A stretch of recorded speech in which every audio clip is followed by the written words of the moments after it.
And furthermore, and what the hell? Oh, hi, we're back. One more time. We're going to try this one more time. Third time's the charm. Let's hope so. If anybody's out there listening, nobody's out there right now, but if you are out there listening to you us, should have heard what you just missed. If you didn't lose us, or if we didn't lose you already, come on back, please. Yeah. So we are having some audio difficulties. The subject today is a viewer's question about land. Clark, what was that question? The question is, what's the deal with buying vacant land to build a house on? Well, it was, yes, okay. There wasn't. Well, no, but that's what we're going with. That's what they said when we didn't have sound. I know. That's what we're going with. We're going with what Clark just said. So, do you want to talk about the frustration buyers are having right now? Let's go with that. No, I don't. Well, please do it again. Thanks, Jonathan. If you're out there, the third time. It comes to us from Jonathan, the suggested topic, and literally it says, I'd like to learn more about buying land that doesn't already have a house on it. And we're thanking you because we're increasingly getting topics from viewers, and that's a good thing. So what brings us to this topic being so timely is the market is so short, so little inventory that normally reasonable people are running into missing out on multiple offers on a house or trying to buy a house. They're getting rebuffed when they go into these highest and best things. You've been rebuffed. Oh yeah, so many times I have been. I have some buyers that are actually had to move in with their kids because they could not find a house, and they've been outbid on 4 houses at least.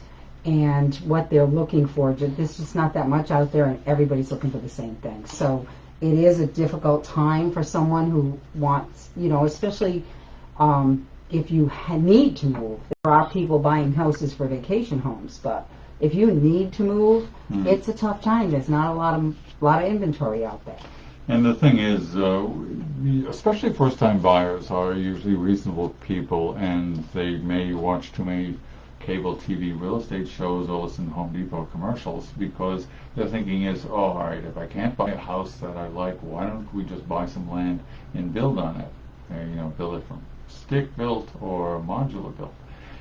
It's a reasonable thing for that person to do because they haven't run into the actual experience, and that's what we're going to touch on tonight. We'll come back on future episodes about, there's so much to this topic, but let's just focus in on what happens if somebody decides, all right, Denise, I'm going to find this land, we'll build a house. Well, let's use the example of the people that I'm trying to sell a house to. So if I were driving around in the car with them and they were in my back seat and all of a sudden they said, I'm done with this, I'm so frustrated, let's just go buy a piece of land, I'll put my own house up. Then here's what we would be telling them, right? We would be telling them that there is a lot different about buying land than there is about buying a house. First of all, the pre-approval or the pre-qualification you have for a house is not going to apply for your land. And financing for land is quite a bit different than financing would be for a house, right? So this is a whole new vocabulary, basically, for buying land than it is for a house. And I keep looking at the thing instead of the thing. And Denise and I work on these things beforehand, and we were wrestling over the notion of how to approach this. And I kind of like the idea that all of our other briefings deal with the buyers will do well to get a team of experts behind them to help them out. The land is no different in that regard. There might be one expert that you wouldn't have for a house, but financing, as Denise just said, is way different. You've got what different types of financing? What's the common? Well, some of the, first of all, not every lender finances. So land loans are not a common mortgage loan. There are fewer options with less competition between lenders. So you could face bigger down payments, you could face higher interest rates, only certain lenders will lend land money. So there's quite a bit of different things. And then there's USDA, there's which is the Old Farmer's Home, and there's all different kinds of monies that are ways to get money, but there's not as many for land. So you have to be creative. You have to go out there and find it, and you may pay a little bit more unless you have cash, or if you can take out a line of credit on your house or something, then that would be like the house you currently have. But if it's a first-time home buyer, that's probably not an option. So lenders also require things that you wouldn't need for a house. Some lenders may require surveys. And of course, on any property, you're going to have to check with zoning and land use restrictions if you're going to build. Yeah, and if you're a new viewer, it may seem like we talk a lot about the not so much fun parts. Like I'm all about, hey, get your team of experts together, get your lender, do all of that stuff before you even look at a house, which, as we all know, that's the fun part. Not so different from land, but just as important, because before you go out there wandering through Farmer Brown's fields and escaping the cows, you will want to know if you can buy it. And just as with a house, you need a pre-qual. You don't buy anything these days without being able to document the fact that you can, in fact, buy it. Right, And definitely.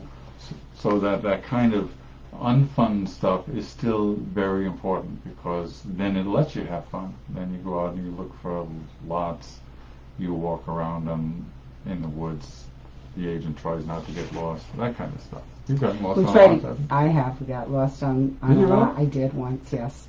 But the other thing too is like, unless you're in a survey state, you may not always know exactly where the property lines are. So you're like, well, it's probably about there. You've got the GIS map. You're not exactly sure where it is. So that's one of the reasons why you typically would want a survey if you're doing land purchase anyway. Well, that's the harder part, because with a house, more often than not, I'm saying look for the lawnmower marks for the Right. Where the Where the boundaries are. are, right. Or the telephone poles sometimes are a good indication too, but sometimes those things aren't there if you're buying a big piece of land. Well, yeah, and then as Denise was talking about, there's a whole set of criteria that are necessary to deal with in order to buy a lot. And I think we have a definition of finished lot versus right, raw basically raw land or an approved building lot. So raw land obviously is pretty much, that's it. It's what's there. And maybe you can put utilities on there, maybe you can put a septic system in there, maybe a house can be there, maybe not. No. So if you're buying raw land, there's a lot of engineering and permitting and zoning and designing that you may have to go through to find out. Now that doesn't mean you don't do it. It could very well be worth your while, especially if it's a piece of land in a place you love. But there are different things if it is raw. Now an approved building lot, just because a lot is approved for a building lot doesn't necessarily mean it's approved for a septic system. Or luckily, if you're lucky enough to find a lot with a city sewer, then you don't have that problem. In the MLS and down in South County where we're based, you will see lots, at least when there were lots for sale, that will say things PERC approved. In other words, some sellers will do all of the work, so all you have to do is get your plans and go to the town and get the building and you're ready to go. Others will simply say there's a bunch of dirt and here's the edges. Now, as a buyer, if they've done that, they for whatever reason don't have an interest in doing the due diligence, as we say. That's where you need the expert help. Yeah, and sometimes it's not that they don't have the interest in doing it. It's just I have a piece of land for sale myself right now that the owner has not done the soil test because it's over 3 acres. And depending on where a person might want to build the house is where they would do the soil test. He doesn't want to assume where the person might want to build the house, so he has not performed a soil test. So in those kind of circumstances, or in any of these circumstances, you could ask a seller to do some of the testing. They won't always comply, but you can also make your offer contingent on the test results. And so like a house where you have inspections that you pay for, and if you're not happy with the inspections, you can walk away, but you or out the inspection money, you could do the same thing with land. You could pay for some of the preliminary testing, and if you're not happy with the preliminary testing, then you can walk away and get your money back if you make that contingency. And back to that team approach, buyer's team, your agent is the cost point person, because a good agent will advise you, not just as Denise did, about the due diligence and what's involved in getting through the process of making an offer and closing, but the risks, as she was alluding to, and buy a house, and your risks are probably $1,500 or less, because the only money out of hand normally would be the amount for inspections and the amount for the mortgage applications. Right. You start talking raw land, then you're going to surveys. It adds up real fast. And any good agent will advise you to assess the risk before you get into a negotiation, because you want to know, okay, I'm not going to spend $5,000 just to try to buy this land. Right. And then move along, find another lot that has engineering. So a lot of that comes from the experience from your team. It's easy to walk land, even if Denise gets lost all the time. Once. I think I did once. I'm here. I found my way out. That's right. Yes. So that kind of getting educated as to what you'll run into, doing it before you get too deeply involved, because I kind of look at that momentum that happens. Momentum can be a good thing for buyers. If you're buying land because you've got the energy, you're going to do it, you know the work ahead. But the momentum also, like an avalanche, we don't have avalanches in this part of the country to speak of, will sometimes carry a buyer farther along the path than they might have wanted to, especially if you have two people. We've seen that sometimes, that all of a sudden you're thinking, honey, do we really need to buy a bulldozer? And sometimes honey wants to buy a bulldozer. That's right, so he wants that piece of land, so she does. They want the bulldozer to be fun. Yes, they are fun. So that's part of the dynamics, and this is the kind of conversation, I know Denise touched on it earlier, in the real world, back in the day when we could all drive around in cars and talk, that's how the education process happens in real estate, as opposed to reading books and watching shows where they, in 30 minutes, buy land and walk into the house to sleep within 30 minutes.